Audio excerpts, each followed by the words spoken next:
बाप दादा हमारे पटुआ का साग और रोटी और चटनी खाकर जिंदगी बिता लिए, लेकिन जमीन नहीं बेचे। और आज बेटा वाला मजबूर कर रहा कि बेटी वाला जमीन बेचकर अपाची गाड़ी दे, नकदी दे। अरे आज जमीनें बेचवा देगा अपनी औलादों की, तो 10 साल के बाद जब ये हुकूमत के गुंडे हिंदुस्तानी होने का सबूत मांगेंगे, तो आने वाली वो तेरी औलादे कहां से सबूत देगी।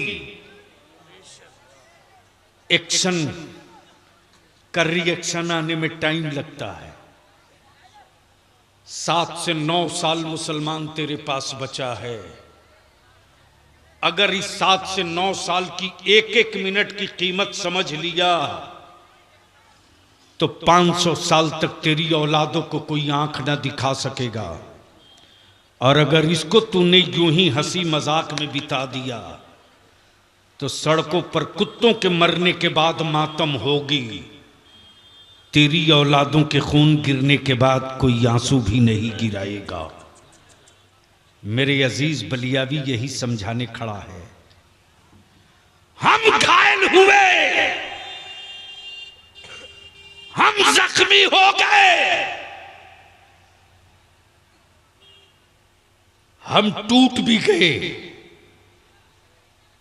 तो जी सकते हैं, लेकिन आने वाली मेरी नस्लें अगर घायल हो गई, हम जी करके भी जिंदा नहीं रह सकते। हम जी करके भी जिंदा नहीं रह सकते। इसलिए अगर खुद को जीने के लिए जिंदा हो तो मारो, चिल्लाओ मत। खुद को जीने के लिए जिंदा हो तो मारो, चीखो मत। और चाहते हो कि तेरे मरने के बाद तेरी नस्लें न मारी जाएं, तो निकाह को सस्ता कर दो, निकाह को सस्ता कर दो। बेटियों को बोझ बनने से बचा लो। औलादों को बेटा रखो, जानवर मत बनाओ।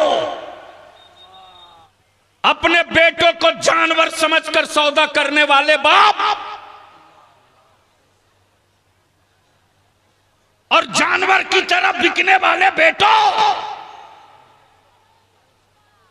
अरे किसी बड़े से बड़े रुस्तम की औकात न थी जो मेरी बेटियों को आंख दिखाता,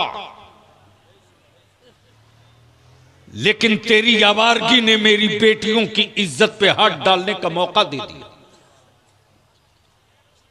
तुझको पता नहीं है रे मुसलमान, तू अपने बलियाबी की एक एक शाम एक एक सुबह से वाकिफ है। मैं भी चाहता तो ना जाने क्या क्या कर लिया होता, लेकिन एक बेचैनी है जो सुकून से सोने नहीं देती। होश में आओ, होश में, सीमांचल वालों होश में आओ। किशनगंज, पूर्णिया, कटिहार, अररिया, साहेबगंज, राजमहल, ये पूरा जोन रेड में घेरा हुआ है।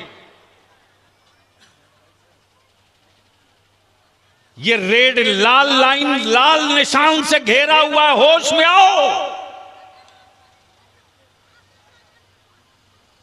अभी 15 दिन पहले मुर्शिदाबाद जिले की जो आखिरी पंचायत है, वहां से बांग्लादेश शुरू अदारे शरिया की तहरीक बेदारी की मशावरती नशिस्त में गया था। जब मीटिंग के बाद मैं गांव घूमना शुरू किया तो छाती पीटने लगा, मेरे अल्लाह क्या हो गया मेरी कौम को, क्या हो गया मुसलमानों को। मेरे मुस्तफा ने बेटियों को इस्लाम और दीन की जरूरत बनाया।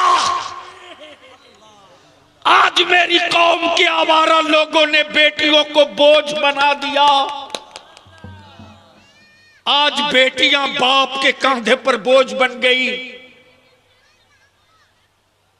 पैदा होने के बाद कोई बाप भरपेट खाना न खा सका, सुकून की नींद न सो सका, जानवर की तरह खटने पर मजबूर है। लेकिन शायद तुझे पता नहीं रे, इसी अतराफ इसी इलाके के गरीबों की बेटियों को दलालों के जरिए बेचा जा रहा।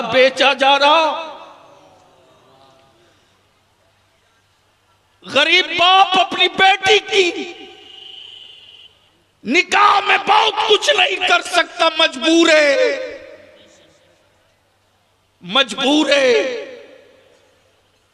मजदूरी करता है तो घर में चूल्हा जलता हो। दलालों ने कहा कि कोई आया है जो तुझको 1-2 लाख रुपया भी देगा और तुम्हारी बेटी को बगैर जहेज के, बगैर नकदी के, बगैर डिमांड के निकाह कर लेगा। गरीब बेटी का बाप समझा कि चलो ये मेरा मोहसिन है। एक नहीं कई एक बच्चियां पिछले साल मुझको लाठी का इस्तेमाल करके राजस्थान के बाड़मेर इलाके से रिकवर कराना पड़ा है रे। हम वहां खड़े, हाफिज साहब हम वहां खड़े। अल्लाह ताला समझ और शऊर अता फरमाए। तंजीमुल मुस्लिमीन 22 में तशरीफ रखी। आप भी मशवरा दीजिए। आपके गांव में कितना घर है वो भी बताइए, कितनी मस्जिद है वो भी बताइए, मदरसा है तो कहाँ तक पढ़ाई होती है, हो रही है तो उसको आगे कैसे बढ़ाएं, और जहेज कैसे रुके, हमारे बच्चे किस तरह से तालीम याफ्ता हों। कमाई करना ही आमदनी नहीं है, कमाए हुए पैसे को बचाना भी एक आमदनी का हिस्सा है। अल्लाह ताला अमल खैर की तौफीक दे। यार जिंदा, सोहबत बाकी। सलाम अलैकुम।